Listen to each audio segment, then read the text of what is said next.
right here. That's what everybody want to know, bro. Yeah. That shit there Right. changed the fucking game, bro. I'm telling you, bro. Changed the game.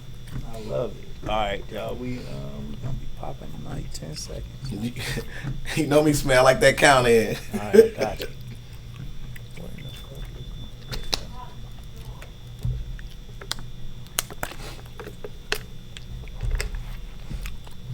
5, 4, 3, 2, 1. We live.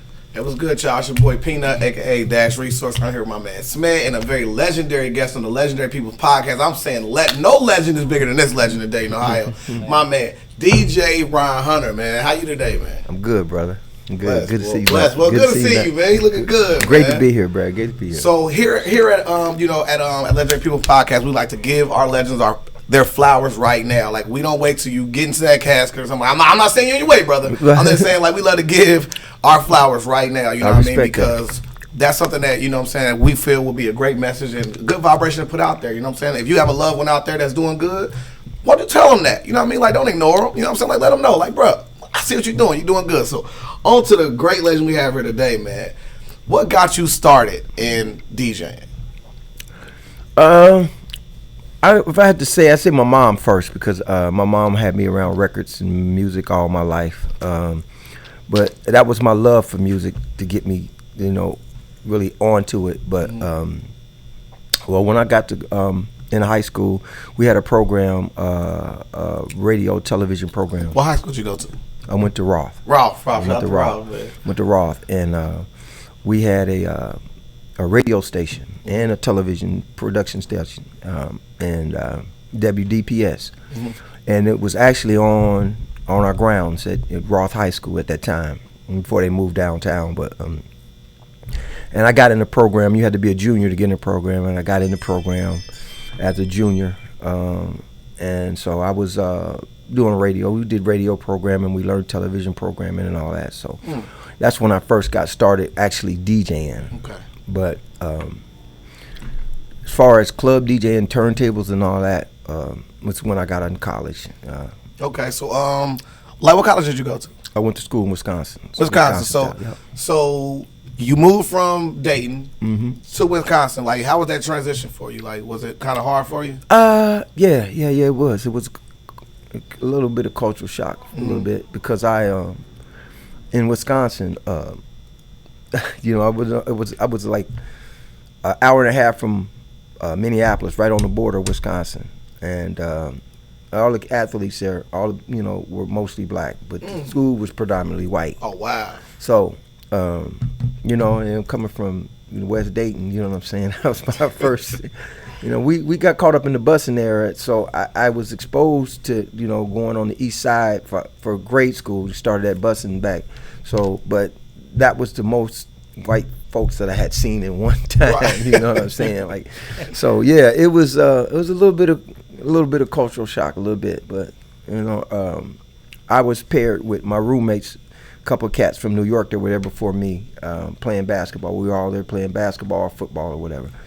And every cat in New York, from New York back in the 80s, were either a DJ, rapper, breakdancer, or graffiti artist. And I just happened to be roommates with these two cats that were DJs from Brooklyn. Okay. Yeah. And he had the real deal. Yeah. Oh, so like, run us through that first part. So like when you came from there, you moved into an area where predominantly like white area, but you got a lot of black people there due to sports and like they're there for extracurriculars more than anything. Right. Your first gig is in Wisconsin, or your first? Yeah, my first gig was there. I actually,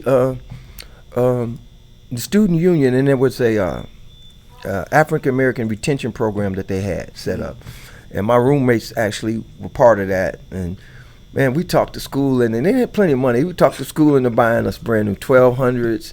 My roommates, he had a pair of Technique turntables. They weren't 1200. They was the belt-driven kind, So, and he had all this record collection and all that. We had that set up in the living room, and we had a little house called the Beat Box.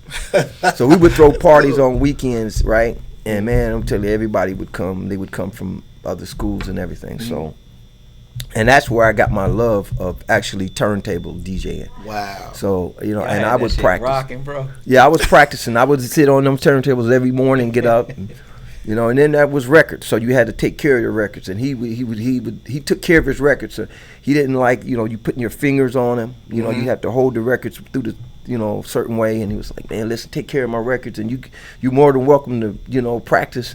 And I did. That's why to this day, I still take care. I still have my records. Oh wow. Yeah, I got them in my garage, stacked up in my garage. So Oh, but that's dope. I had like 20,000 records. You know. Yeah. So when you're in Wisconsin, right? So you're with that DJ from New York. You want to give him some light? What's his name? What DJ that's from New York? Do you remember his name? Yeah, Derek. Derek and John Patterson and Derek Gibson. Shout out to y'all, man. Yeah. Them cats ain't doing what I ain't seen them in 20 years, but we used to stay in touch. But it's been, you know, but they I'm sure they're doing. One of them's working in Minneapolis as a assistant basketball coach at one of the schools up there. John is. So yeah, and they were there before me. They're 2 years older than me. So wow. So they was on hoop scholarship too. Yes, they were there playing ball. Yes. Yeah. Mm-hmm. Shout out to them because man, y'all created a Dayton legend, man, for sure. So bro, so you also are a hooper. Oh yeah, I play ball. yeah, I play ball. I've been balling all my life. I still play. Yes, I've been balling all my life. I still play. Yeah.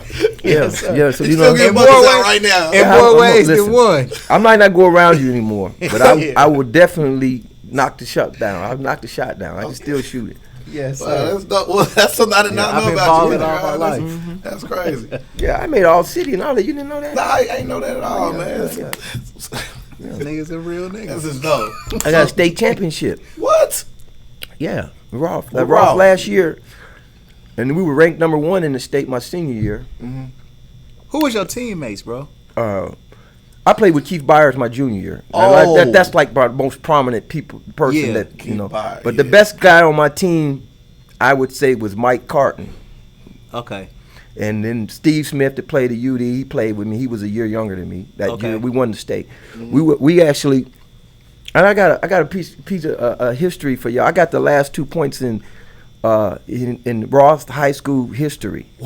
Damn, that's 2 free throws I hit at the state championship game, and we won it. Wow. Damn, And, okay. Yeah. I went to the free throw line, shot a couple free throws. That was our last 2 points in the history of. So that's a little tidbit, a little trivia. Knockdown shooter, okay? Yeah, that's what's You know what I'm saying? So, like, What DJ year Ron is Hunter, this, bro? What year did y'all Okay. win it? That was 82. 1982. Wow. Keith Byers senior year, my junior year. Man, I think I had a neighbor around that time. His name was Colin Sims. Yeah. You know him? Colin's brother George played with me. George played with me. Yes. So he played with you on that George team? played with me Man, on them that was team. my neighbors Yes, on George was on my Philadelphia, team. bro. George actually we grew up in Westwood. Yeah. So George goes way back. He's one of my brother's buddies. You know, George is doing really well. He lives in Connecticut right now. Bro, I came to one of your games when I was a little ass kid, bro. What? I went to see George play Uh-huh. at Rolf, a Yeah. high school game. I was a little bro. You feel me? At this time. So when I go, I'd never been to no shit like that neither.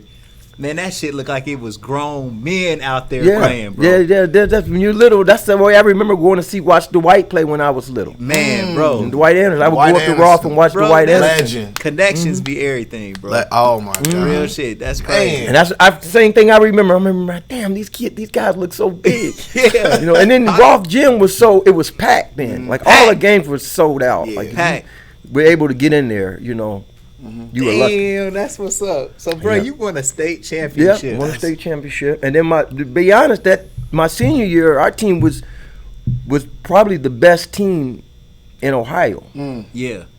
We were ranked number 1 for most of the season. We lost 1 game in the regular season, and then we lost in the tournament to Alta. And we were ranked number 1. We were ranked 25th in the country at that time. Right. There was another Dunbar out in Baltimore. Mm-hmm. You know, had Reggie Lewis and those guys on that team. And then we was talking about we had a chance to play them.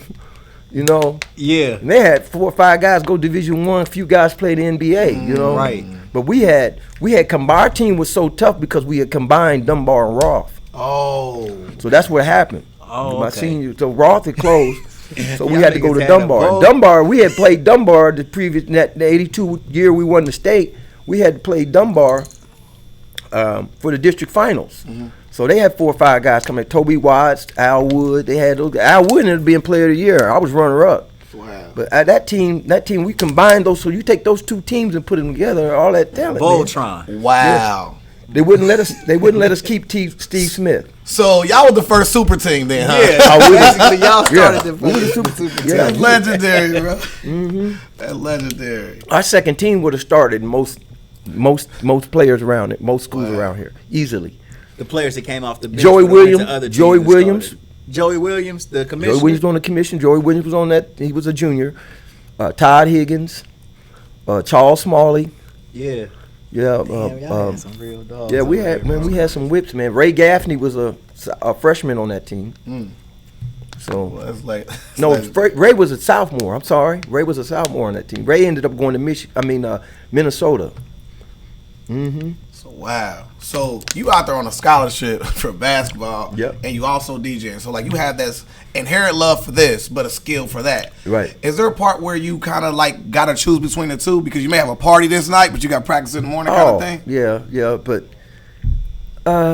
at that point, DJing was still a hobby. Okay. You know, so in basketball, you know, I was in school, so you know that it came first. You know, Yeah. And once I got out of school and got back here, is when I started to mix. I started making my mixes actually when I was my last year in college. You know, and that's mixtapes.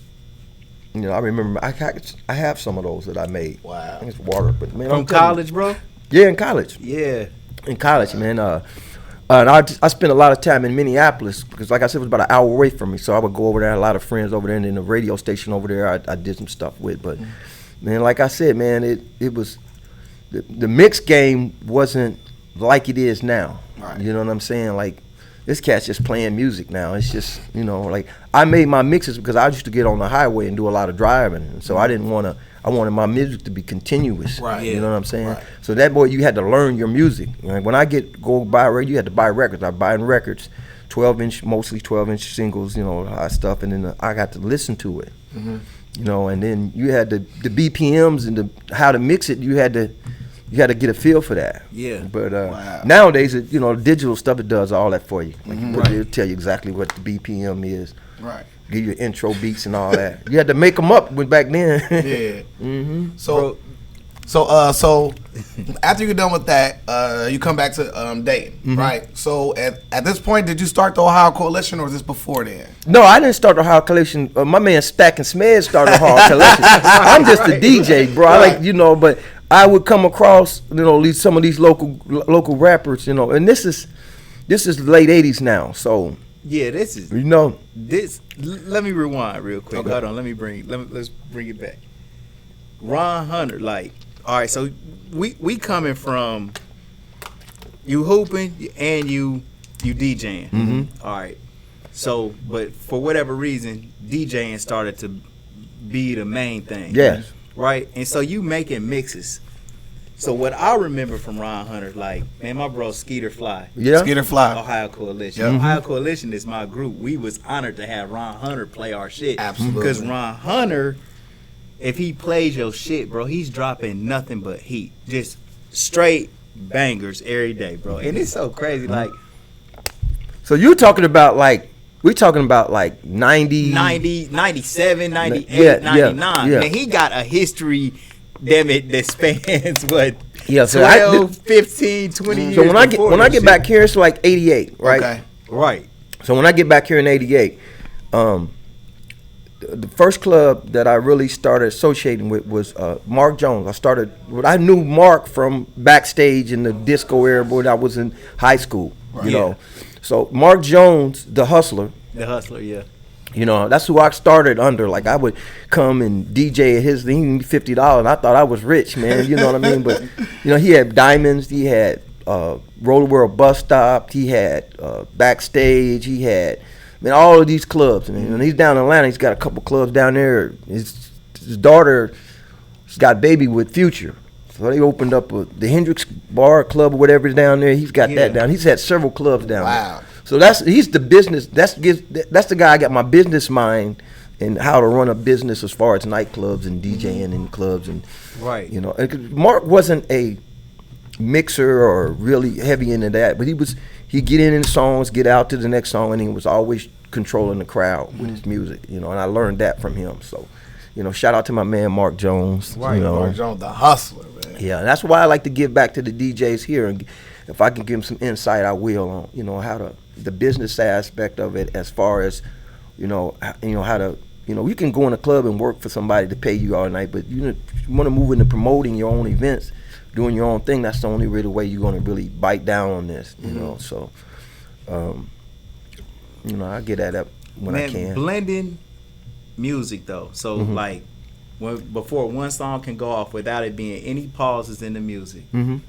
Yo, Mix, I think you was the first DJ that I ever heard doing that, bro. Yeah. Like, how did you develop that style? Like I said, my mom gave me the love for music, so I learned. If I say music theory, but beats and rhythms, and I play the drums a little bit too, so that's got a lot to do with it too. Yeah. Like if you look at a lot of the producers, good producers and DJs, they started as drums or some sort of musician, because you have to learn tempos and counts and beats and intros and all that. But that was the way, you know. And a lot of the music back then, you know, they give you an intro and then they give you an outro. You know what I'm saying? Something, you know, like they encourage you to mix the songs together so you can keep the flow. You know what I'm saying? They started that in clubs. That's where 12-inch records came from. And that's how they got into 12-inch remixes. You know, they give the DJ intro, they give them a break somewhere in the middle, and then they give them an outro so you can get in and out of your next songs. You know what I'm saying? They kept the party flowing. You know what I mean? So that's like when a song come on and it's got the beat just riding in the beginning. That's your intro. Yeah. Damn near. And then, you know, when you stop rapping but the beat play on, that's your outro. That's your outro to get into the next song, right? Wow. Exactly. That's what's up. So, you know, they made it, you know, the producers and the artists made it easier for us, you know, to try to keep their music flowing and get your music put in, you know, in rotation even, Right. you know. Right. Yeah. You produce the song with the DJ in mind. You know what I mean? Right. That's Yeah. that professional producing mind frame right there. Like, Absolutely. how can I get a DJ to bring my song in so we gonna make Man, sure you this don't shit understand play? how many times I get cats, man, like, I remember Funk Master Flex saying, you know, we don't break records. You know, it's like, you know, we can play a record, you know, and okay, we feel it, we can play it, but you know, the people got to still, you know, got the vibe to it. Right, you know what right. I'm saying? Like, you know, for all the songs that I play and I like particularly, you know what I'm saying, people might not feel it. So, you know, I can play it. It's gonna break itself in so many ways. You know what I'm saying? So when people feel it and they'll ask me about, like, Pimp Daddy. Yeah. Pimp Daddy was made in a basement, man, in somebody's basement, man, in a, you know, little basic studio, man, pressed in under underground record label. You know what I'm saying? And it's just like, bro, that song in this area is such a classic. It is, man. You know what I'm It saying? is. That's Pimp Daddy and Ron Hunter is damn near synonymous. Synonymous. Yeah. Hell yeah. And that drum track on there was used 1,000,001 times. Yeah, man. it's still being used today. Yeah. So during this time of you come back here, so when you was in Wisconsin, you had the DJ who already had the vinyls for you. So you come here, like, where you get your vinyls? Man, I at? started buying records from 14K, Terry Hurl. Yeah. Legendary place. Yeah, and then there was places in Singing Dog in Columbus, Record Arcade down in Cincinnati. And I was traveling doing record shopping, man, like every Friday, every you know, Thursday I would, you know. I see, then I'll start making a mixtape. So when my mixtape game started going, you know, I really had to have it. I remember going to Best Products, not Best Buy, way before Best Products. It was a place called Best Products right there, Behind, right there on Salem. What is Action Wear? Exactly. it. That's Yeah. it's like a storage place now. But I go in there, man. I buy 4 or 5 tape decks. You know what I mean? And then they had the bulk cassette tapes. Right. Man, when I tell you, man, I'm trying to go to jail. That's a statute of limitations Yeah. on how much money I made, man. But listen, bro. Statute of limitations over. Listen, bro. Right. I made so much money, man. I tell people, man, I don't put figures on it, but Yeah. this is how I kept count of it. Like when you buy a cassette tape, inside they got the little stickers that you write. You know, the stickers that I kept those. Yeah. Okay. So whenever you mixtape, that represents every mixtape that I had. Right. It's your master copy, basically. Well, I just kept it for account for me. Okay. You know, I'm gonna put the tape in, and I'm gonna put a sticker, and I'm gonna write on the tape, and Right, then I'm with the name of put it the in. cover and put everything was handwritten. You know, Yeah. the titles of the songs and everything. Right. So I would, and then I would go to one of the places and run it off and make copies of it and all that. But I had these tape cassettes going, man, all day long, just making tapes. Had a big case of CD, cassette tapes. I was selling them for $20 then. Okay. You know, because you couldn't get them. Right. And a dude named Horace Gillette was hustling in the streets, boy, one of my dudes, man. And I used to drive these, it was my personal tapes at first before I started mass producing them. Right. And he would give me, man, I give you $40 for it. And I had different titles, R&B and, Mellow Moods. That Mellow Mood stuff, I started that years ago. Wow. And Tapes was hardcore hip hop, Yeah. hardcore rap. I had all of these different old school Skateland mix. I had all these different mixes, man. And people would they would pull up on me, man. I need that 91 to the head mix. And it was a title. So I got into making these titles, man. So, and I'll tell you, man, Horace was the first guy to really buy them off of me like that, because I made my own. I made them for myself before I was making them, selling them. Right. Yeah. Driving And you know how miles. somebody, if you drive and somebody says, I give you $20 for that. Yep. Yeah. Yep. That was a thing back in the day. Like, Yeah, hey, yeah, bro. you They don't- turn your light on to start Yeah. selling it. Yeah. Yeah. When somebody asks you for something, Then and you know you don't gotta got buy it it. for sale, Yeah. it will make you go get that shit and start selling it now. Yes. Exactly what Most of happened. the- That's most of the that's time. exactly what happened. Most of the That's why I time, start selling drugs. most of the time when people ask me, For real. That's why I start selling it drugs. It's like, happens. hey, you got that? Yeah, I got that. Hey, bro, I need some. Yeah. Yeah. So no now longer when engaged in people that. ask me, do I sell something? Yeah. And I don't. My answer is always not Yeah. Yeah. But Not Smed, I yet. know you, man. You stacking Smed, man. You the Man. go for your mouth, t-shirt, Oh, man. God. Right. That's- Smed gonna sell it. Yeah, man. Shit. They got a podcast now. He selling.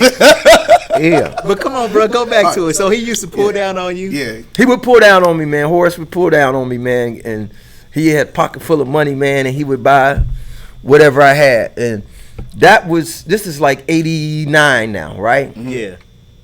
So I had my big brother, man. He was in the game, man. My cousins, all my whole family, the Allens, all in the game, man. They all getting money, right? And I come home, these cats is like, I'm like, man, everybody getting money, man. Right. So it was crazy because my brother went away. He had to go do some time, right? So he goes away. And I hopefully I can say this now because it's been so long ago. He left something. And I call myself getting in the game and made a move or two, man. It didn't go right. People that I trusted, I thought had my interest, they didn't. Right. Yeah. But I had a buddy named Keith Wilson, man, right?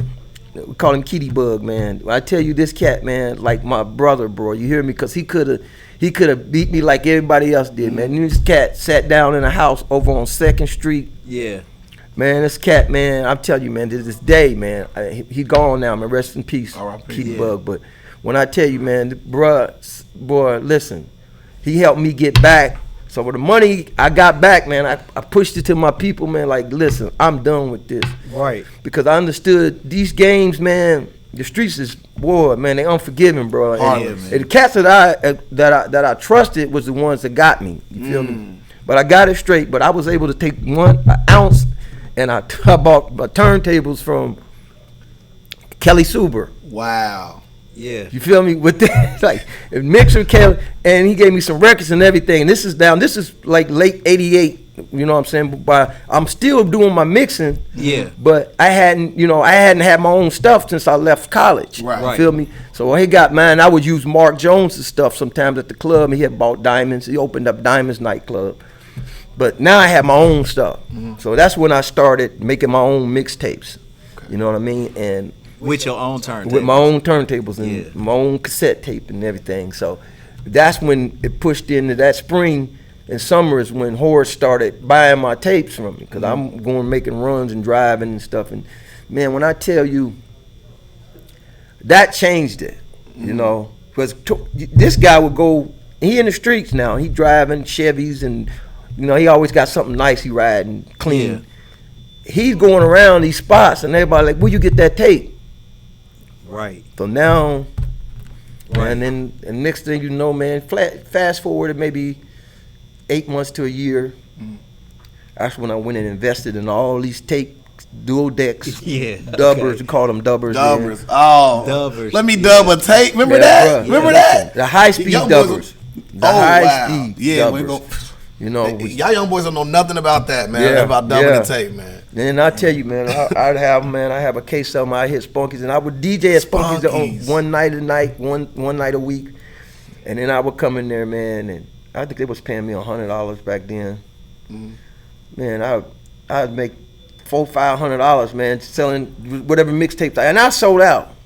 So they would pay you, and you could sell your mixtapes. Yes, of course. Yeah. But then the nights that I wasn't working, I would go in there with tapes and would sell them. I got DJ Knight and all these other guys turned on to selling mixtapes. Like I'm like, dude, you can make all the DJs in the city. Like, man, you gonna make mixtapes, man. These cats they gonna buy them, man. Right. You know what I'm saying? Like even now, they still ask for these CDs and flash drives. I get bikers. I'm on your flash drive for me, and I just don't. Right now, I don't have the time. Right. You know what I'm saying? And then, to be honest, man, like you know, by the time they get a hold of it, you know, somebody else, the bootleggers, jumped on it. So yeah, I want to get to the bootlegger era, but we don't want to stop at the Ohio Coalition era. So, like, what was it like when you first met Smed?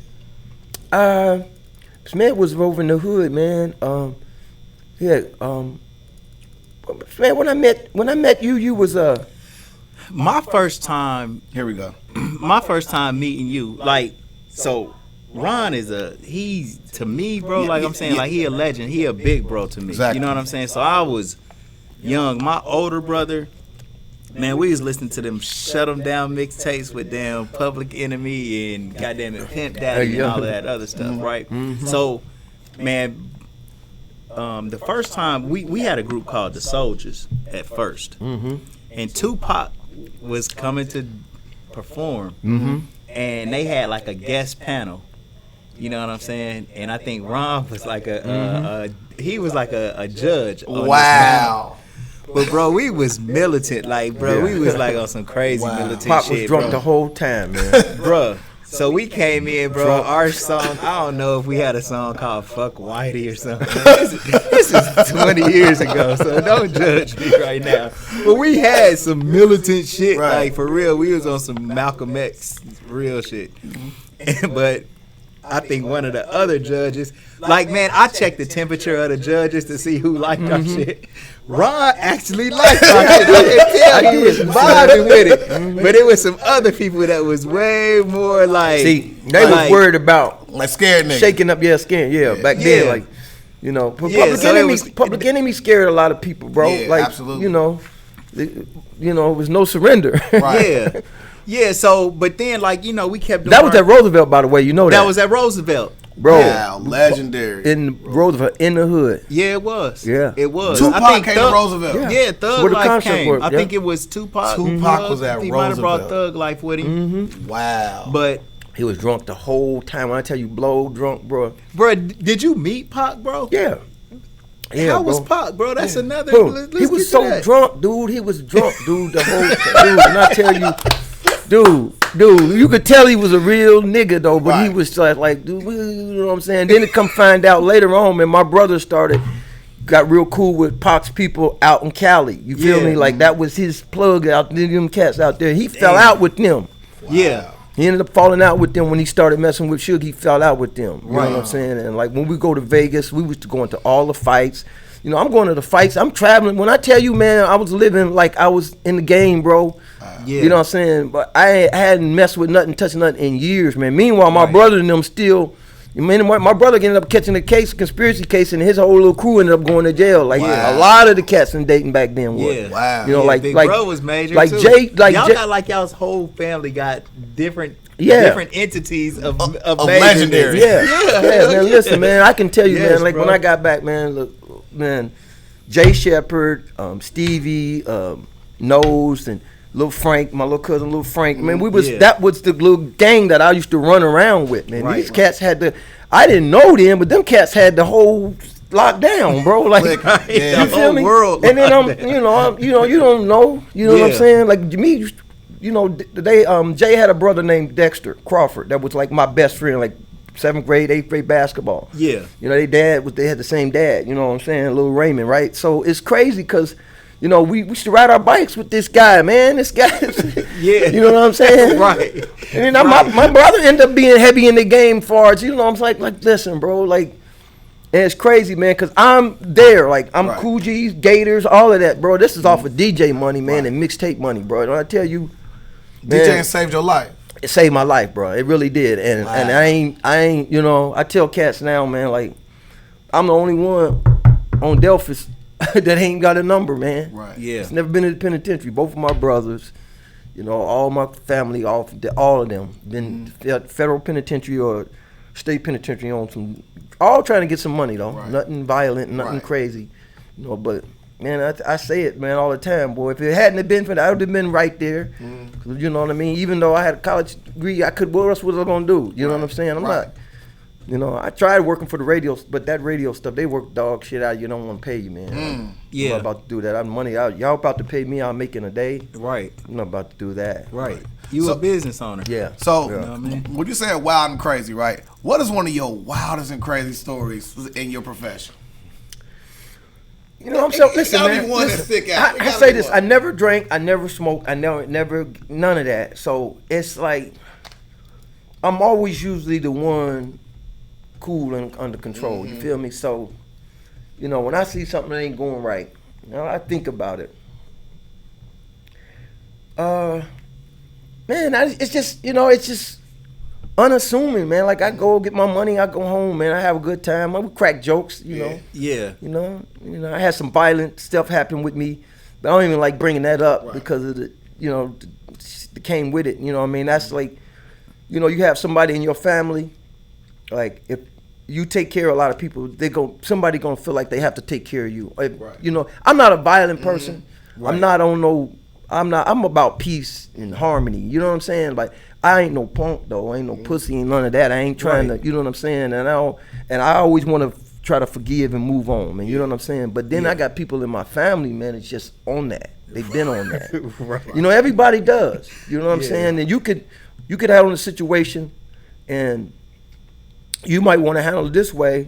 You know what I'm saying? Meanwhile, here this guy you've been taking care of all his life. You like his big brother. Not having you're that your shit. cousin, but he ain't having it. Right.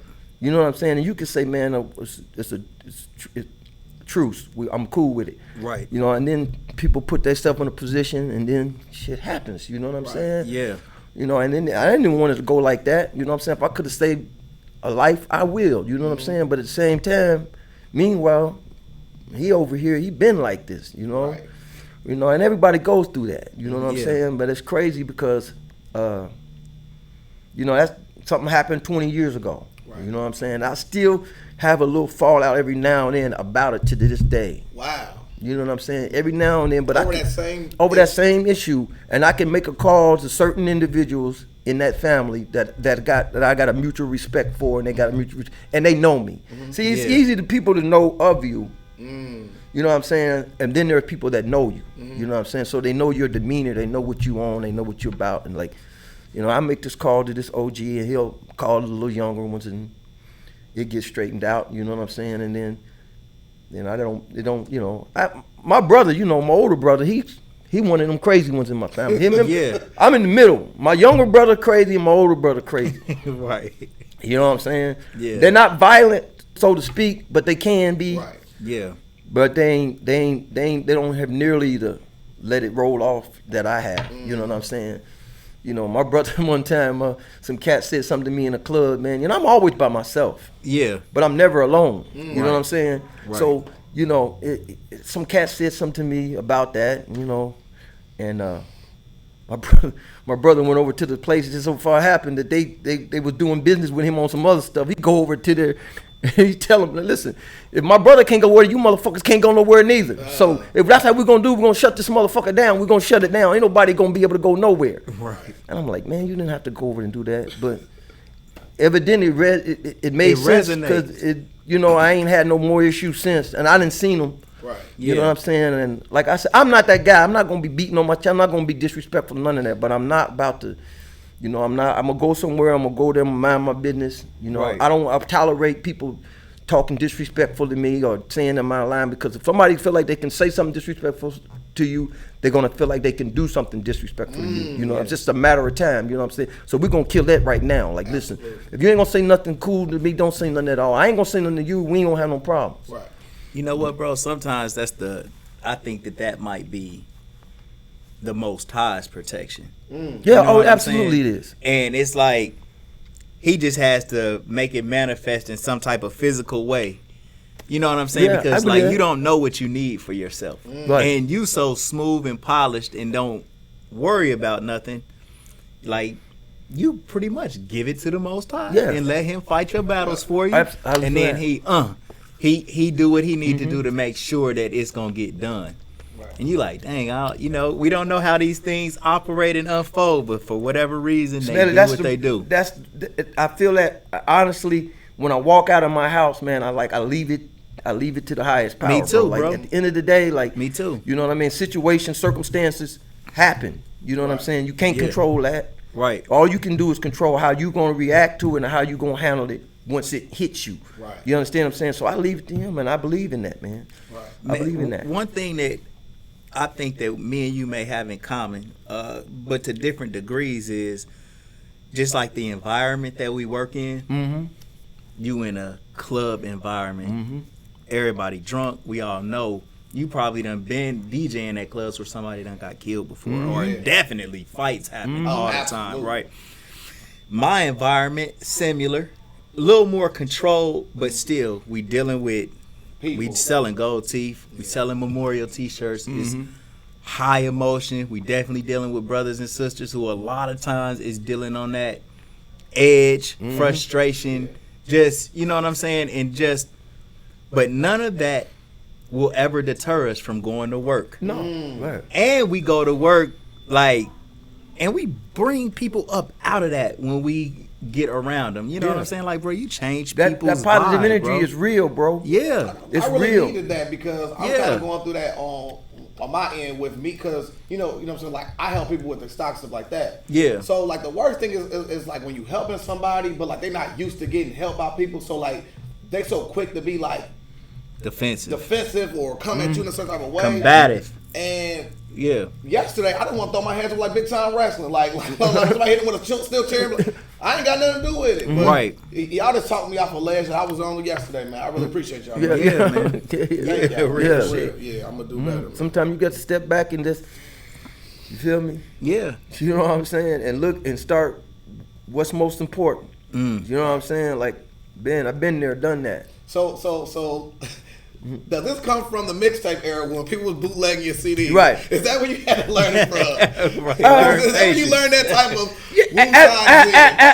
absolutely, man. Absolutely. I ran into a cat the other day who was two main dudes out here, man, that was bootlegging my shit so heavy. You know what I mean? And like, you know, I'm the kind of person, man, when somebody first thing I'm gonna come in, I'm gonna explain to you, like, listen, we're not doing that. Right. Okay? Right. That's disrespectful. You feel me? That you know what I'm saying? And then the second time that I come to you, it's like, dude, you've been warned. Like, you feel me? Then the third time, it's got to be something. You know what I'm saying? Because now the total disrespect is all the way on the floor. You feel me? It's right out there. You feel me? So I'm like, man, listen. Mike Webster, rest in peace. R.I.P. man. Yeah, man. Boost and Nico, right? Them too. I ran into Nico. Yeah. Listen, both of them cats came at me on some real, I don't know if it was because of my history of the people around me, or you know what I'm saying, but they both cut deals with me and they was paying me. Right. So they was selling my shit, but they was paying me. Yeah. So I had no problem with that. Right. Terry at 14K always would buy a mixed master from me. Yeah. So he was sold my, so I made my money. You know what I mean? And for sure. You know, most people played it with. It was the people that I had no idea was doing it you know, Little Dirty Cuz and, you know, Little Boo Boo and whoever that I had, you know, like I'm not even gonna cross these cats' paths, you know what I'm saying? Right. You do downtown, you know, on 3rd and Main selling it off a spool, you feel me? Like, I ain't gonna never see this dude, Right, you feel me? Like, right. you know, and at the same time, it got to the point to where, you know, even bad publicity is good publicity. Absolutely. Like, even if I'm still benefiting because they're Ron Hunter mixtapes. Like, Yeah. and I got a name Your for it. brand. I got a brand. So, Yeah. you know, I remember talking to Jelly when he came in, man. Like, you know, Jelly's still on it. You feel me? Like, bro. they moved that shit to another level. And I, you know, like I told him, I respect that, bro. Yeah. Like, this is Dayton. That's Atlanta. Yeah. You know what I'm saying? You know, a nickel in Atlanta, you know what I'm saying, ain't shit. You know Right. what I'm saying? But 5,000 in Atlanta, you move 5,000. That ain't nothing to move 5,000 units in Atlanta. You know what I'm saying? In Dayton, it's a little different. You know what I'm saying? So same thing with Paul Bunyan over in Indiana. DJ Paul Bunyan. He had the mixtapes. You remember Paul Bunyan mixtapes? Oh yeah. Yeah, you know what I'm saying? Then my boy Rad and Quick up in Columbus.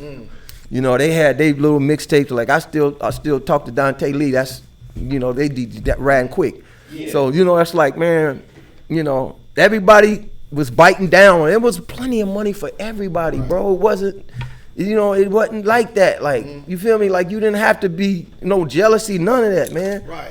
You know? So, like, back in the rapper days, right? Well, rapper days are still continuing, but it was like a competitive nature when it came to that. But like, you was one of the first people I saw, like for like the what was it, like the Butt Naked Tuesday, right? Right. It'd be DJ Chaos there. It'd be Right. DJ Black Rob. It'd be Right. you. It'd be like you like. I bought all my DJs in. Like, That you was bought, so fire to me. listen, bro, I'm a thing like this, man, and I'm still on this. You know what I'm saying? Like, I was one of the first guy to be booking 2-3 DJs, bro. At the same time, like, it's enough for everybody. You know what I'm saying? You know, go ahead and give it different flavors. You know, as long as you stay up on your music and stay up on trying to, you know, stay in what we doing. You know what I'm saying? Like DJ Swift, Black Rob, you know, all these cats. DJ Swift. Shorty. Yeah, Yeah, Shorty. you know, Shorty, yeah, you know, all these, He you know. makes my very first record, like the first like really mixed and mastered. Like, Yeah, but Shorty's a hell of an engineer. Yeah. Swift do beats, he do some hot beats. You know, a lot of the cats moved off in it, and I tell them, if you got a love for that, move off in it. I bought the equipment, but I never had the time to sit down and just, you know what I mean? You know, and I got the equipment. I got a room full of equipment. People are still trying to buy some of the stuff that I got. I don't sell nothing, bro. Like, I mean, I got a lot of this stuff you got in here, Smith. I got all this. I just, you know what I mean? Look at it in his crib. You know what I mean? Gonna pull it up. Little lady, she like, man, get some of this shit out of here. Like, that's why I built the basement. Like, this is my shit down here. Leave it alone. So Yeah. on the historical side, right? So like you know what I'm saying? Like you linked up with the DJs and all that type of stuff. How did you link up with Dollar Bill? Dollar used to do take pictures and was doing my promotion for me, man, when I met him, man. And it's funny, man, because it was a show out at Keith Sweat. Keith Sweat show. And I had the after party at Aristo's. Okay? Yeah. So this is I was out promoting. It was at the Nutter Center. So I was out that little bar. It was a bar out there by the Fairfield Mall. Okay. It's tore down now. It's a lot now, but it was a big club out there. Gin Mill, something like that. A lot of college kids used to go out there. Yeah, I think that's something. So I'm out there and I'm talking to people, and you know, by this time, this is like '98 or so. You know, I got, you know, I'm doing shit around the time that I met Smed, but you know, I'm rejects all the clubs I done been at. So I got the Keith Sweat after party. Okay. At the club, and I remember Dollar Bill came out and said, "Man, we got Keith Sweat coming to the hotel." I'm like, now I know I got him booked. I got his agent. I got him booked coming to. You know, I said, "Yeah, you do." He didn't know me. I didn't know him. Right. I said, "You do?" He said, "Yeah. You can come on through. You DJ, right?" I said, "Yeah." He said, "You can come on through if you want to."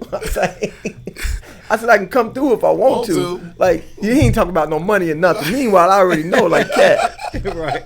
I said, "Yeah, I tell you what, man. I had cards, and I said, man, you give me a call, man, right?" He's like, "Oh, you Ron Hunter?" I said, "Yeah, man." I said, "Yeah, man." He said, "Okay, then, you know." Then now his face is like he kind of like he couldn't have had Keith Sweat coming because he know I got Keith Sweat coming. So you know, but after that, man, we linked up, man. I had him doing promotions for me and taking pictures and stuff. He had his own little photography thing going, man. And, Yeah. Me and Dollar got to be, he's like a little brother to me, man. Right. You know what I'm saying? And it's crazy because, you know, I met his mom, his dad. You know, Dollar was a military baby. Oh, wow. Right? So his people, he lived out in Fairborn. Yeah. You know, and people don't know, but Dollar, you know, we get the gold in his mouth and he got, Yeah. you think he's like this hood street nigga, Yeah. man. No, not for real. Man.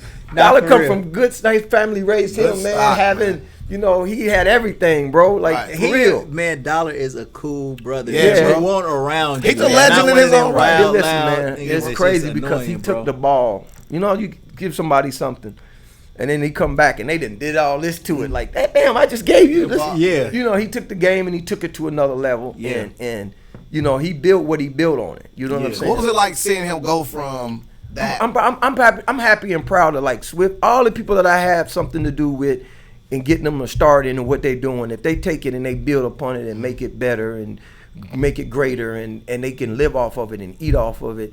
Man, I mean that makes me feel good. Absolutely. Because somebody gave me a gift is nothing if you don't share it. You know what I'm saying? Gifts are for the share. If you share it with somebody and they take it and make it better and be, man, that's the greatest thing in the world. That's what I believe life is all about. You know what I'm saying? Because you come here, you know, you do something, you give something, and you out of here. Yeah. You know what I'm saying? And then with your remnants of what you know, laid, you know, people are taking them and they growing on them. You know. Right. So, you know, I mean, that can go for your kids. Right. Legacy. Yeah, Legacy. yeah, You know what absolutely. I mean? So, yeah, And- I mean, I'm happy for my bro. Yeah, man. So we gonna get past that too much because, like I said, like Dollar Bill, he's definitely a legend with his own right. You know what I'm saying? Like that is some crazy behind the scenes right there. But what was it like during the organized sex era? Like, you know what I'm saying? Because Remember when he came to me with that. Now, see, you got to understand something. I'm DJing. I DJ for corporate events. I DJ for school events. I DJ. So I didn't want to be really associated with a lot of that, but I've always backed him. I've always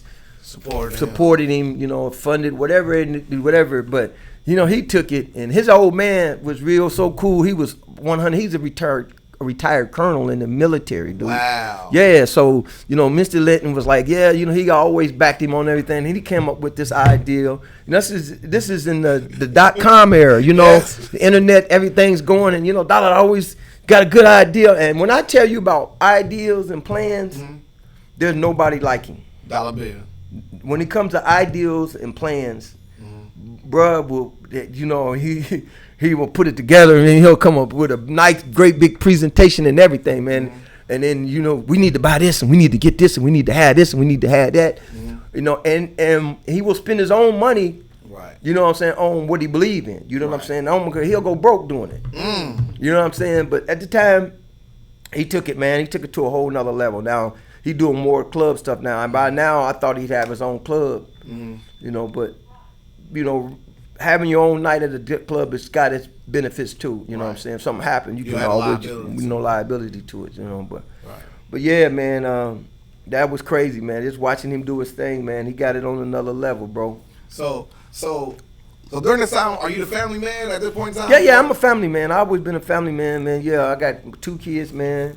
You know, woman at the house, man. I'm like, you know, I've been, and she allows me to work in my business and do what I do out here, man. And, you know, I mean, I go home, man. Ain't none of that. It's just, you know, I take care of my kids and my family, man. I'm a family man. You Right. know? Yeah. So it was no static, no resistance when you tell a wifey, yo, I gotta go work at the strip club tonight with Dollar Bill and call organized sex night. You know, you got.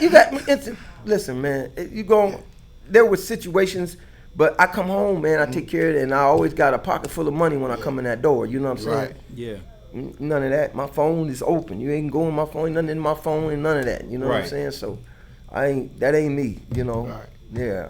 So during this era, you're still doing like other gigs and other hosting and stuff like that. So like, you know, because like you said, I'm saying, like, you had other things going on. You didn't want to be known as the strip club DJ per se, really, Yeah. but you still, you know, Yeah. like you want to see him do better, and you Yeah. had a name. Dollar's DJing now, by the way. Wow. The DJ Dollar Bill, he DJing. You know, I call him Play Jing. I call them all Play Jing if they, you feel me, like, because the digital age got it like that now. Like Right. anybody and everybody. Like when I first started DJing, man, listen, you had to have money to buy records. Okay, you had to have turntables. You had to have speakers. You know what I'm saying? You know, and you had cats that were DJing. I seen cats DJing off of Walkmans. You know what I'm saying? Back in the day, like anything to play music, you know, and they can pick a song and play it for masses, for people to dance or listen to, you know. But that was embarrassing if you didn't have to, you know what I'm saying? So you had to have, right. You know what I mean? But I've seen it. I've seen it. I mean, when the CDs came out, I remember the CDs came out. Cats would have little Walkman CD players, or, you know, like the little regular little CD decks, you know, and just playing songs. You know, I'm gonna play J's. You know what I mean? A DJ is somebody gets in and out of songs, transitions, mixing, you know. He respects the craft of it. I respect the craft of it. It is a craft. You know what I'm saying? Right. So, Dollar's getting better, you know, mixing me. I told him, like, if you're gonna be a DJ, man, you gotta learn your music. You gotta stay up on your music. Like I tell all these cats, I get people all the time asking me, I want to DJ, I want to do this. I listen. If you got a love and a passion for music, it'll be easy. You know what I'm saying? Yeah. But the difficult part is gonna come when you have to practice. Like, can you teach me how to scratch? Like, I can teach you how to. I can show you what you need to do to learn how to scratch, but you gotta practice it to get to get good at it. Right. You know what I'm saying? Like Marky G, nephew Marky G, came a long way. He sounding good. I mean, I can name you 5 or 6 guys when I first heard them. You know, they're like, man, you know, you got to get your counts, get your rhythm, get your timing down, you know. And just a few months of that, I can tell the difference, you know what I'm saying? And, you know, that's what it takes, you know, if you go and be a DJ in today's era and be worthy of something, you know what I'm saying? Because anybody and everybody's DJing right now, bro. Yeah. I mean, anybody with a laptop. Lil Wayne did a DJ hosting. Yes, bro, anybody with a laptop, because the music is all digital now. Yeah. So a cat can go a song, literally, make a song now and it be available for the masses in an hour. Right. Yeah. Mixed, mastered, and everything, like on platforms. Yep. Right. Everywhere in the world. Bro. Everywhere in the world. Yeah. But back then you had the song had to be pressed. You had to mix it, you had to master it. That's gonna take weeks. Yeah. Even after you record it. Right. Then you got to send it, get it mixed and mastered. Then it's got to go get pressed. Right. On vinyl. You know what I'm saying? So you're talking weeks. Yeah. You know what I'm saying? Weeks. You know what I'm saying? And that's on a pushing it level. That's right. And that's you can't get it to the radio or nothing until all that process is done. Process is done. No emailing no song and all that shit. So you know, I mean, this is on a minimum budget. You got $1 million budget. I mean, they can do that in a matter of days. Yeah. But even at that extent, it's still got to be shipped, physically shipped somewhere now. Yeah. Just push a button, man, and the song is on all platforms. Right. You know, every record pool, every digital record pool, and there's hundreds of them. So what era would you say would be your favorite? Would it be the old era where, you know what I'm saying, like you had the people that were really out here scratching and putting it together? Maybe because I know better, you know, of course, that era, that 80s era, bro, it ain't nothing like it, bro. It ain't nothing like it, man. Like, man, nowadays, like when I play a set nowadays, man, I might play a song for a minute. You know what I'm saying? Right. Intro, first verse, hook, maybe second verse if it's a hot line in the second verse. Out the next song, bro. Drop the next song. Envy, I did a show with Envy last week. DJ Envy. Shout out to DJ Envy. Yeah, DJ Envy. My thing is this on DJs, and Envy's on the radio, and he's got a hell of a brand. Yeah. And a market, man. He's a good guy. He's a cool guy. He's a family man. He's a cool cat, man. But on the DJ side, he didn't do nothing. Man, he didn't have to. He dropped the songs. He had them rocking. Right. You know, you can do that. I learned that from the Hustler. You feel me? Like, you know. But when you say DJs, and you know, like DJs look at technique. Right. Like me and Jelly both we would say the same thing about cats with technique. Right. You know what I mean? Scratching, mixing. Seratos and getting it together. Scratching, mixing. You know, learning the intros. You know, all that transitions, all that. And if I had to put it in order, I remember Drama came to town. Drama didn't impress me as far as DJing. Right. I mean, if I play the hottest 20 songs and just drop them one after another, I'm gonna have the crowd going. Yeah. That ain't hard to do. Right. Yeah. You feel me? The average person is a damn about, you know, that. They don't give a damn, you know. Only people that watch that are DJs. Right. Right. You feel me? Like, right. Jazzy Jeff, Kid Capri, Grandmaster Flash. Damn, bro, I was about to man, all these cats, you know, I done been around DJ Scratch. Yeah. Right. Look at this question. Listen, bro, this is the question that I got lined up for you right now. DJ Jazzy Jeff versus DJ Scratch versus Cash Money and Marvelous. Yeah. I'd be a toss-up, bro. I'd be a toss-up because I done seen all their routines. Yeah. And I know what all of them do. Yeah. So it's like, you know, if you watch the basketball, you like guys that don't with the left hand, right hand, reverse. I mean, they all can do what they do. You feel me? They you know, they all and they got all. I done seen all their routines. You know what I'm saying? Like on the scratching side, transforming. listen, Jazzy man, Jeff brought Jazzy a a lot bad to boy, the but game, ain't none of them messing Wow. with Cubert. with the Cubert. Who is that, bro? Cubert is something like you talking about just scratching. Yeah. Okay, you know, the Cubert party rocking. You got all these aspects of DJing. You got the party rocking. You got the technique of scratching. Right. Now party rocking could be anybody that just got the hot songs and know what to drop them. You know what I'm saying? Like Right. and you know, There's art to that as well. Absolutely. And then you know, talking like you know, DJ, hosting, you know all that. hosting, Host, you know what I mean? yeah. Like you know, the hustler never said one word. Right. He didn't even need a microphone. You know, he need a microphone. The last call for alcohol. You know what I'm saying? That's the last thing you gonna hear. That's the only thing you gonna hear a hustler say. Well, somebody's car gotta be moved. You know what I mean? Like that's it, bro. Like you know, some cats never say nothing. Swift don't like talking. He's starting to do a little more talking, you know. But some cats seem to think that you know it's engaging. Like my boy DJ Fresh out of Cincinnati. Fresh. You know, Fresh is an entertainer. Don't get it twisted, boy. That Yeah. boy's he's like Marky GD. Some of these DJs is entertainers. Like they don't even need turntables. Like Right. you can work the turntables and let me sing and dance. Right. You know, Yeah. Schoolboy trying to get on that now. Like DJ Schoolboy. You know what I mean? That's cool. Yeah. You know what I mean? That's cool. But I'm gonna tell you something. That's gonna wear your ass out. It's gonna wear you out, but you gotta be in shape. See, cats be taking okay, it's sweet, but it's gonna wear you out, man. Think about 5, 6, 7 sets. You feel me? You know what I'm saying? Like, dude. Yeah. You know what I'm saying? Like, you're gonna be wore out, bro. Yeah. You know what I'm saying? And then when you don't give him that, they're gonna be like, oh, he sucked. Yeah. You feel me? Because now, you know, it's like having sex with your girl. You know, Yeah. getting it real. You know, I don't feel like it tonight. You know? Nigga, you suck. Like, yeah, I'm Right. tired. You know what I'm saying? You know what I'm saying? Like, dude, you gotta be careful how you set yourself up, bro. You feel me? And if you're doing it like that, then you know what I'm saying? Like, man, I done met so many cold ass. I took Swift. It was a dude named Black. He was a radio program director at 1029 some years back in like 06, 07, 08. Yeah. Man, Craig Black, cool. When I say cool, bro, you don't meet him like this. He major league somewhere. I don't know where Craig is today, but he had me go out to a DJ convention in St. Louis. And when he said, man, you can bring anybody you want. Of course, I took Swift with me, right? Yeah. When I tell you, man, they laid out the red carpet, boy. We had DJs from all over the world. There had to be about 200 or 300 of us there. Yeah. You know what I'm saying? K Slade was one of the DJ Scratch was there.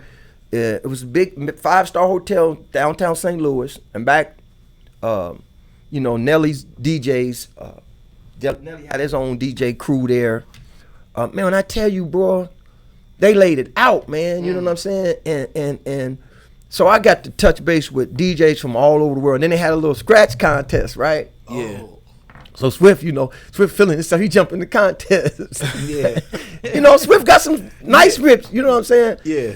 He go up and gets a little Chinese dude, some dude from Asian DJ from overseas, man, right? Oh man. Now, as far as just, you know, Swift held his own, but the boy started doing some crabbing and shit, right?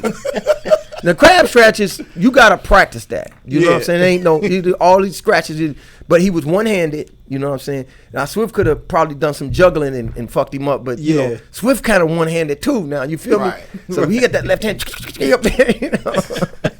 Hey man, hey man. So they gave it to the little Asian guy, man. You know, I'm like, man, you know, hey, did your thing, bro. You know what I mean? Yeah. And I'm telling these cats, man, about battles and about showcasing. Like, it really wasn't like a battle; it was more like a showcase. Right. You know what I Yeah. mean? And they've been trying to get me to do something with cats, you know, around here. All the little battles I ever did, man, like, I'm gonna go and practice. Right. You know what I mean? I'm a competitor. I play ball. I'm a competitor, Yeah. so I'm gonna go and I'm gonna practice. I made a little routine, man. I ain't about to Right. sit up here on you and you know, like Schoolboy been talking about. He want to practice. He want to battle me. I mean, Right. You set a date, and I'll tell you what we do. We're gonna put something up for though. Yeah. We ain't gonna. I told you pressure bust pipe. Yeah, bro. for Look sure. at this camera and tell him right here. Yeah, Let's here go. It's Boy, on you you. want some of this? You could come get it, boy. Yeah, he came. He was talking shit in front of Bobo at at Arena. Okay. You know, that's my dude. Like all the club owners, I'm cool with, man. Cool. I mean, when I tell you've done you, every venue. yeah. You know, I try to I try to keep it diplomatic with everybody, man. You know what I mean? But Ty Bobo is like my little bro. He cool. Yeah. So we're gonna set it up. So you know, Schoolboy, we're in the parking lot. He's like, yeah, we're gonna do this. But he snuck in when I came in to get my equipment, turn my equipment down. I really respect you, man. You know, hell yeah. Because he didn't. Then they said he didn't want to do it. I'm like, well, what we gonna do is set the date up. Right. He don't want the smoke. Man, listen, man. First of all, he gotta see my little brother DJ All City, man. Like I'm telling you. Listen. He gotta see my little brother DJ All City first. Yeah, listen. All City will take him and mangle him, man. I'm telling you. Yeah. Now I'm gonna say about All City.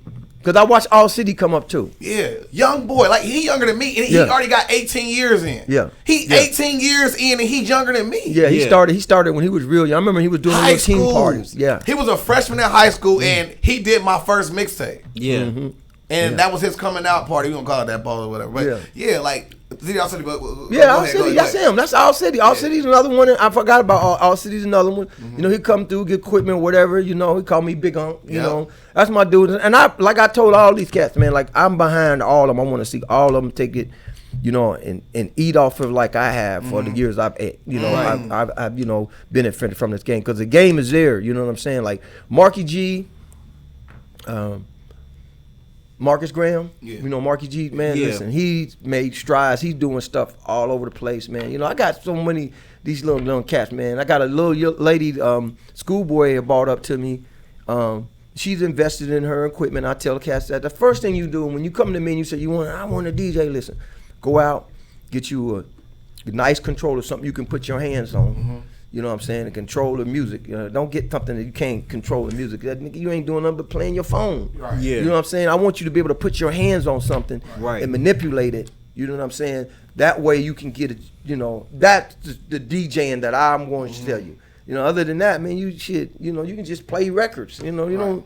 You know, if you're gonna learn to scratch, mix, and the aspects of real DJing, then, you know, I'm willing to show you that, and then I'm gonna tell you what to go home and practice on.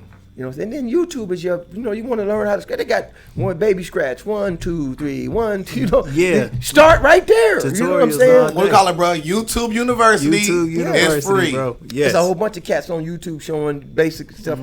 But the aspect of DJing as far as, you know, like I say, music, knowing your music, knowing different genres of music, you know, knowing, you know, intros, outros, you know, everything's so digital. Like I got my playlist set up, you know, and then my cue points, you know, I can jump around in songs, man. This shit is, I can remix a song on the fly like it ain't nothing. Like back in the day, you just you either had the record and know where the record spot in the record. Like these DJs today, they don't even use headphones, bro. Yeah. Right. I can't get into that. I've only seen one person scratch without headphones, and that was DJ Shorty.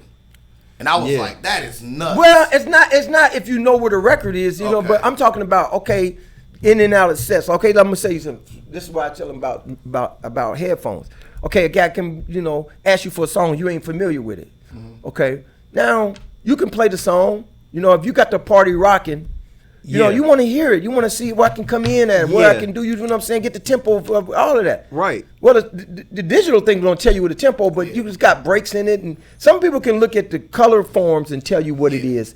But you know, even that, man, you never know, man. Just listen. Put you some, man. Schoolboy told the girl, man. She's like, oh, I left my headphones. She said, oh, you don't need them. I'm like, what are you telling her something like that for, bro?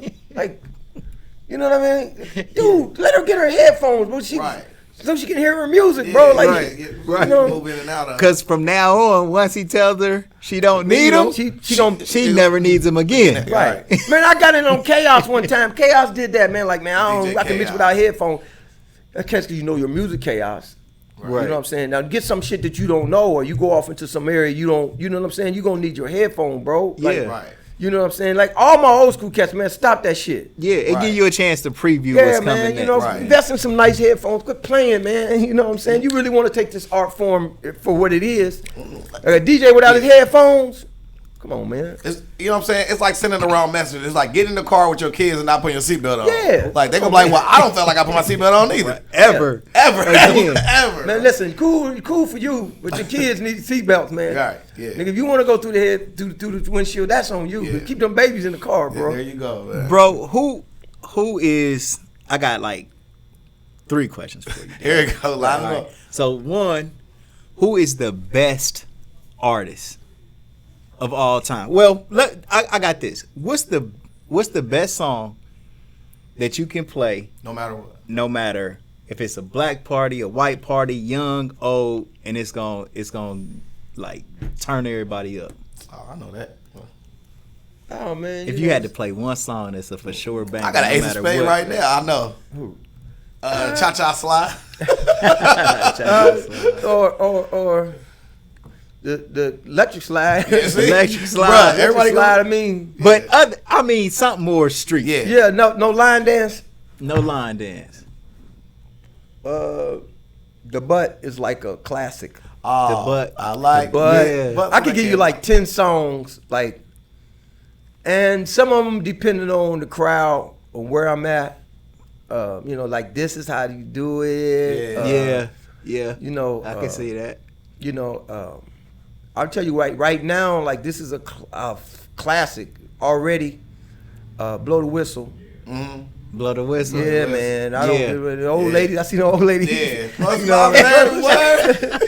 Hey man, listen. Oh man. Like that Tupac and Snoop, Two America's Most. You know. Yeah. Yeah. You know, I didn't think like 99, 100 BPM stuff around there. You know, like this man. Easy, huh? That's the Mild. tempo. Yeah. So. Okay. All right. Best lyricist. Oh, wow. Yeah, so you put the All turntables down, time. and you just talking about just what you Listen, wanna you know I'm a big Pac fan. hear. Yeah. You know what I'm saying?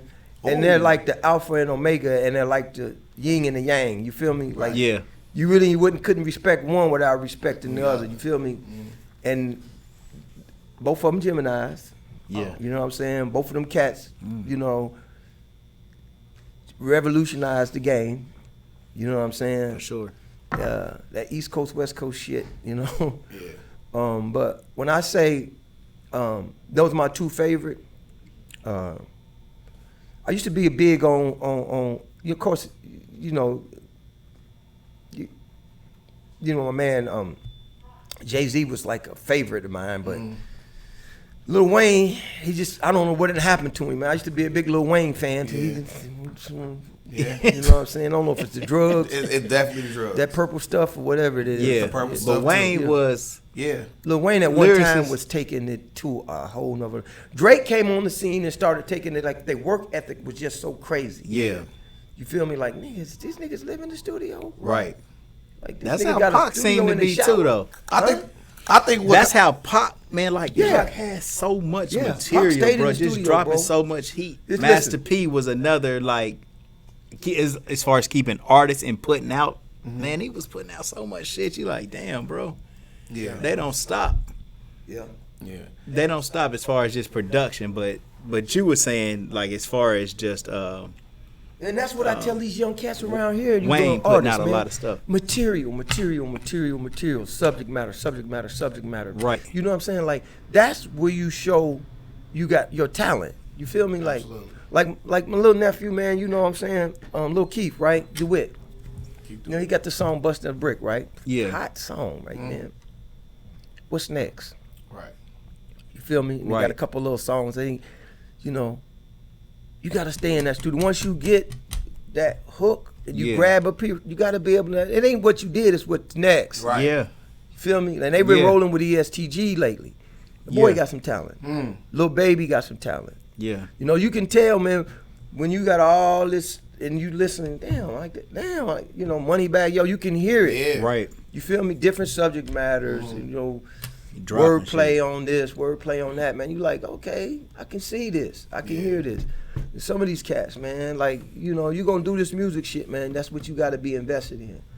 You On know the- what I mean? on the I'm lyrics. a big Gucci fan. On the lyric side, me too. Gucci I'm all a big day. Gucci man. He kind of made that turn too, like he on. It's I don't kind of know if like that drinking, that's the smoking clone shit, Gucci right now. You know what I'm saying? The new Gucci that Yeah, man. You know. I'm talking about the clone Gucci. the clone Gucci. I like the Yeah, clone it is. Gucci too. Hey man, listen, bro. I like both of them. But I, I'll tell you the story real quick, man, about, you know, the DJ and you know, like artists like the street DJs are artists like that. Like, okay, Man, okay, so Gucci I did a show with Gucci a few years ago at Club Heat. Yeah.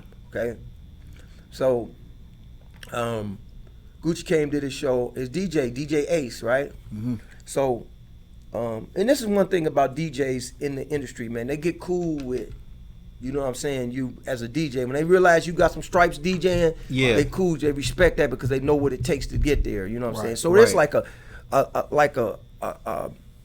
fraternity of DJs, you know, all over, and I got them all over that I'm real cool with. Yeah, so to speak. You feel me? And it's a respect thing there for them, like with Jelly and all these cats. They respect that, and they know, man. I remember Ace called and he said, man, I left the power cord to the remix machine. They was running with the remix machine. All the songs and music is in there. Yeah. So he left it and they had a show in Cincinnati the next night. Right. Right? Mm-hmm. So he's like, yeah, man, I can't do this damn show, man, without it. Right? So I go over there and I get the cord. I get the lady let me in. I get the cord.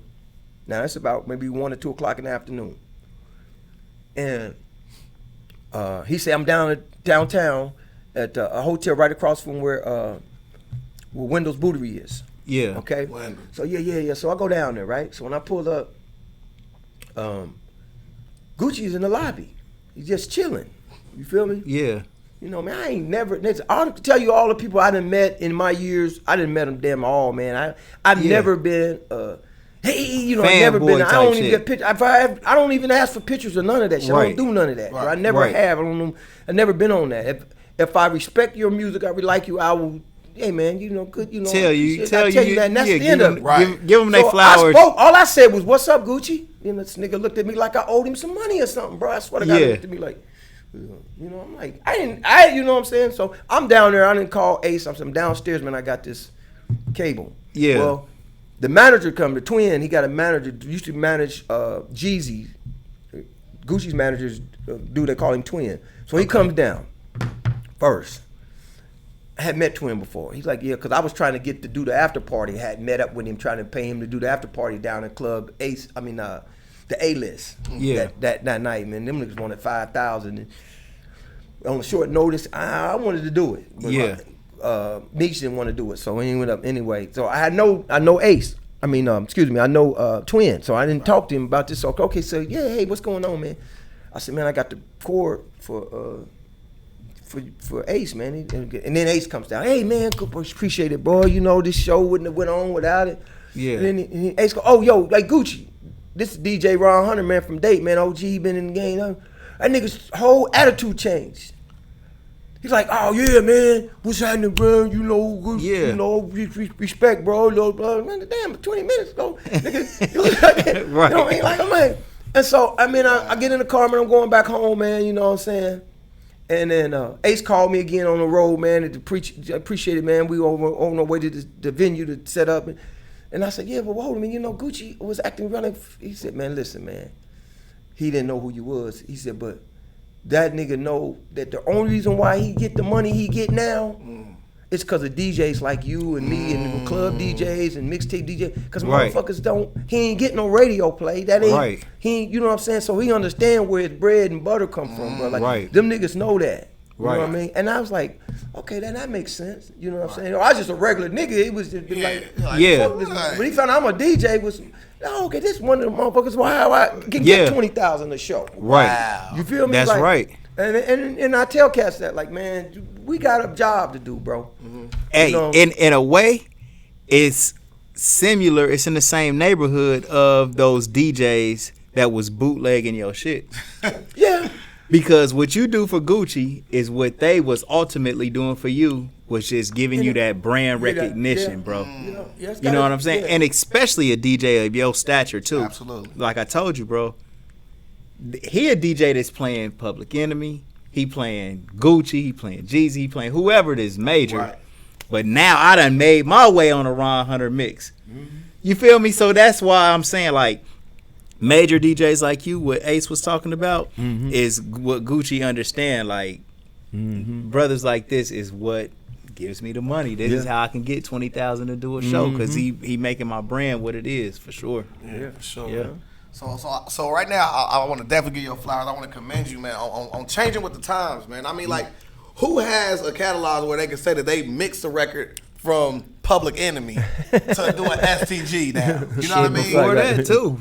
Before Public Enemy, bro. Before that. You know what's what I mean? what's the earliest people that you was like mixing? African Bambaataa probably. Oh yeah, shit. I'm gonna tell you, my first mixtape I made in 83, 84. That was on my boys set up in the living room of our house, the beatbox. That's you know what I'm damn saying? When near I was in what, college. Houdini, Run DMC, yeah. Freaks Come Out at Night. Yeah, it was like straight. It was I know it was some Fat Boys on there. Fat Boy. Man, yeah, it was Lit. man, he had everything. Skinny Boys. He's Skinny getting his Boys. records sent directly from New York.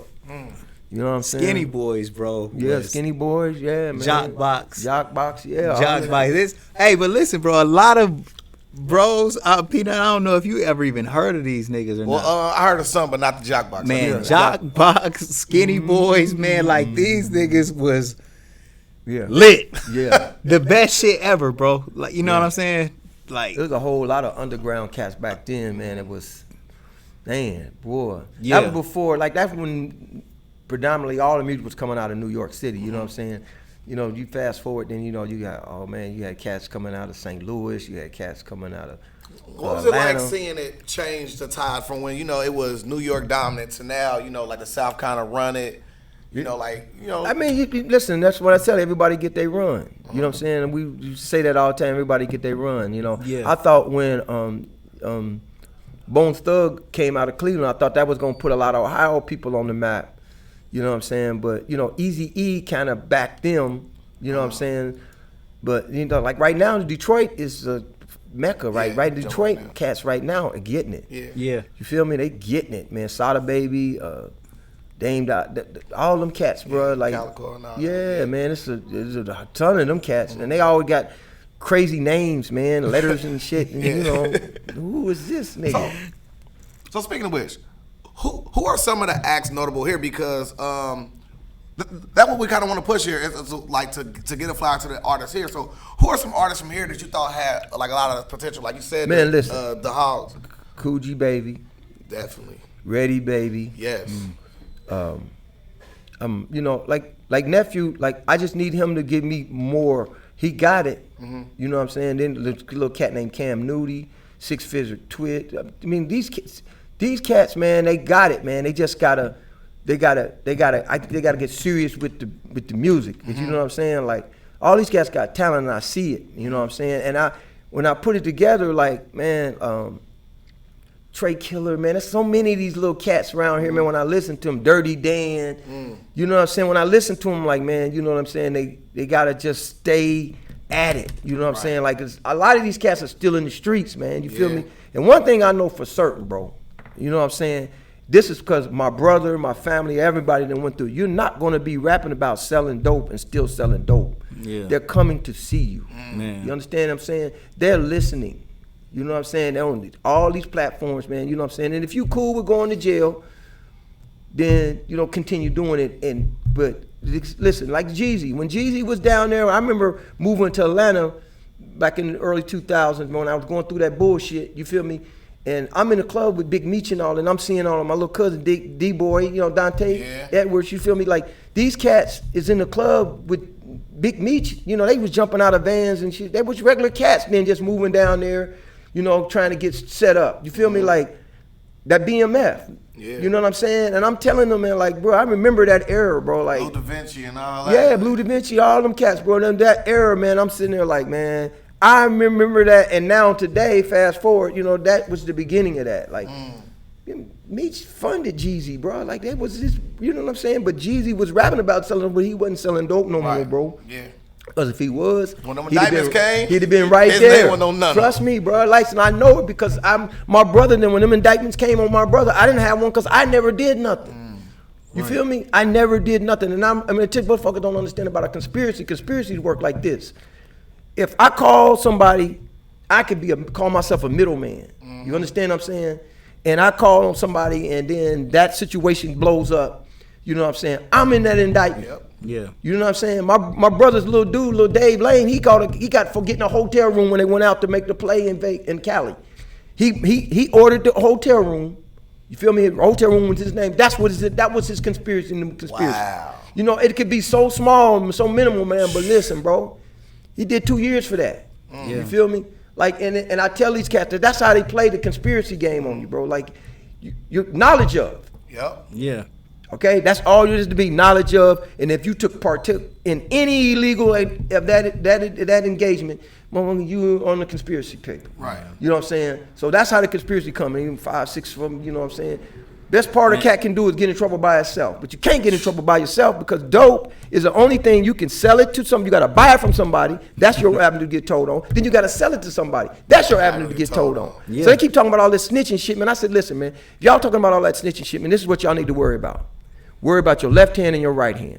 Right. You know what I'm saying? You worried about them niggas over there, he's snitching. Well, if he's snitching, then don't do nothing wrong with him, and you ain't got to worry about him snitching on you. Because the best game they got, the slickest game they got is not what you actually said, but if I can make you, but if me and you did, if all three of us did something wrong in this room, and whether you told or not, if they can make you believe I told, I'm coming in anyway. So, you feel me? So 90% of these cats ain't going to trial. Right. You know what I'm saying? They ain't going to trial, bro. They ain't going to trial because they feel like we done. But the cat didn't never have to tell. He didn't say shit. Right. But if I can make you believe he said something, Yep. it's just as good. Yep, they play on mind games down Oh, there. man, come on, bro. Come on, bro. I tell all these cats. That's why they don't get caught up in that police shit and snitching and all that shit, man. Yeah, if they did, then you worry about who snitched on you. You feel me? Right. My brother's paperwork was this thick. You understand what I'm saying? They talk about what my brother stand on everything he said and everything he did, bro. You know what I'm saying? I ain't seen. I know how the game is. You know what I'm saying? That's why I left it, man, because I told him, man, it's a one-way road. You know what I'm saying?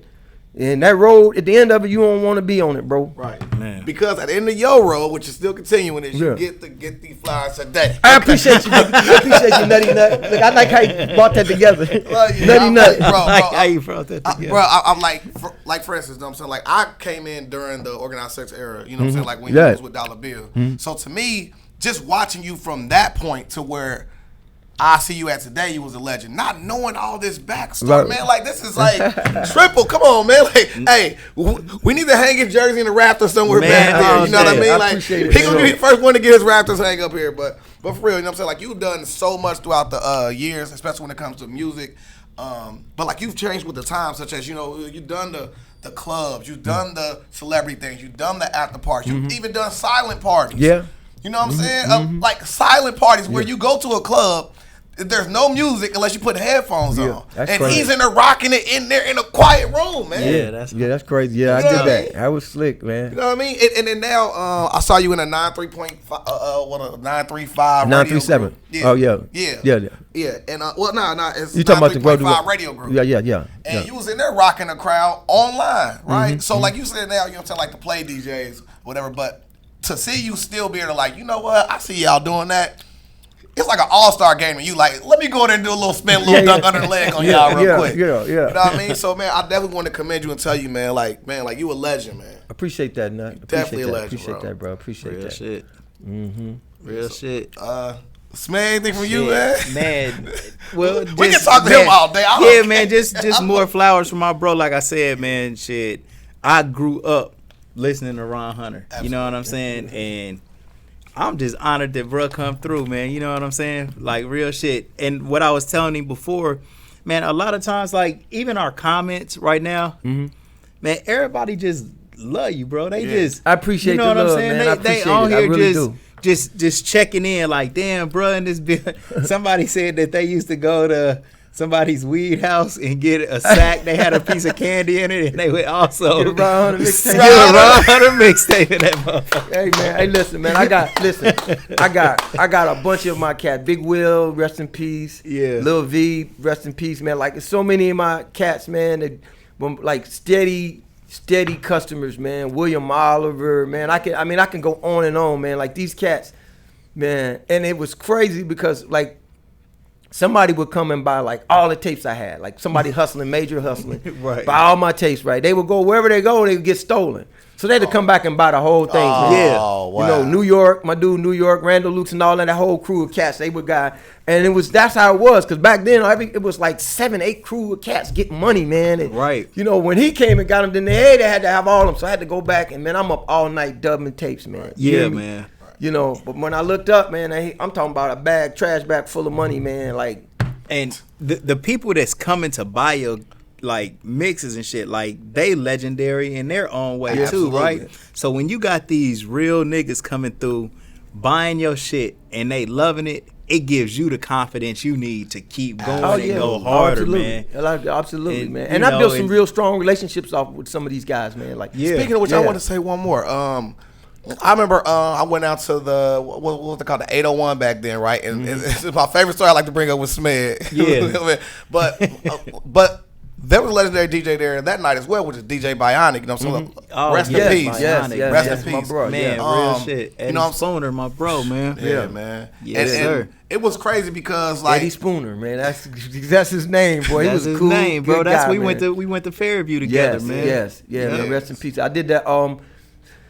Back to the old school when after the last event I did with him, and he wasn't around too much longer after that, bro. The one Tommy Owens throws every year, and we did it at the arena together, bro. Right, man. So man, like, that's a legend. I wish I would have got a chance shout out to to my interview, bro, man. Oh man, Shout out to bro, man. Yeah, he was a good dude, and he was doing stuff overseas, bro. Like Eddie. He Bionic Man was doing. Well, every time I seen Eddie, man, this brother always, he said, bro, I'm in Spain, man. Yeah. We're in Spain. I'm like, I always everywhere. bump into him at Office Depot. He in there getting his covers printed up or something, man. It's like I see him all the time, man. That was my bro, for real. And listen, Real like shit. he was on his grind. Like I said, it was like I think it was a 2-day event. The first day he wore the Nets jersey regular. No, that was a 3-day event. The first day he wore the jersey regular. The next day he wore it backwards, and the third day he wore the inside out. I said, man, he's a legend, bro. He's a legend, bro. So to put everything together, man, like what's next for Ron Hunter, man? DJ Ron Hunter, the legend. What's next? I just invested in a club, man, to be honest, man. A little bar club, man, over on the east side, man. I got a cat now. One of my little brothers from Chicago, a dude named K, man. He's real cool, and I didn't put a little money in it. I ain't put no real money in it because I'm trying to get the paperwork stuff situated. But soon we get the paperwork situated, you know, it's a little bar, so, you know, I'm just going to coast on that, you know what I'm saying? It's cool. Got some chips. You know, the pandemic, man, boy, dipped into my money, boy. I had me. Let me tell you, man, I had sound contracts. So I got speakers and sound equipment with clubs, but nobody was making no money, so I wasn't making any money. You feel me? I'm talking about 8-9 months of not making no money. Money's still going out, but ain't no money coming in, like bro. You know, and I tell you, boy, it really makes you understand. You know, this shit was real, bro. That wasn't no play toy. You know what I'm saying? Right. Yeah. And you mean being on the street side more, like I ain't about to ask the government for no money or none of that shit. I don't. You know what I mean? Like. Knock on wood, man, but you know, you know what I'm saying? I make a call out there, hey man, look here, man. But man, the Lord bless me, my woman, we held it down, bro. We we made it through and then cool and everything back opening and I'm back jumping again and so I invested in this club, man, so a little bar. So, you know, that's my latest venture and we're gonna see how that goes. Whenever you have an official launch, you know what I'm saying? Like, you know what I'm saying? Like, it gotta be a long, drawn out interview. You come back in, you just tell what's going on. Oh yeah, for sure. For sure. It's gonna be nice. Send us a commercial shit. We'll play it on other people's interviews. Gotcha, bro. Yeah. And by the way, I got my old school night tonight at we're gonna be at Sugars. I like them over there. They're good people over there. Sugars, That's down on Main. On Main Street, yep. Yeah, Clarence and Lord over there. They're good people, man. They over there. On Thursday, got Thursday night. It's been about 4 or 5 weeks so we've been over there. But it's cool, man. Nice little, you know, me and DJ Short. Not Shorty, DJ Short. I heard some good things about DJ Short. I think Bruce do his little strip club night there too, don't he? Yeah. Nephew, man, he wild, man. He wild. Yeah, man. He wild, man. Coochie Land, they call it. Coochie Land. Coochie Land. He is What's wild, up, kid? Bro. Gorgeous, man. That's my little bro too. He wild, man. Little Bruce wild, man. Man. Yeah. So That's it. I'm ready. Yeah, that's it. So, man, listen, man. Here, we want to make sure, you know what I'm saying, we get you a shirt together, you know what I'm saying? I appreciate you, man. That's a little extra medium right there. We gonna get Puppy Beefy, get him a large over here. Yeah, we get you a large. Yeah, I appreciate We that. that was for Brave Nate, right? Yeah. Hey man, Brave Nate wants the nipples cut out of here.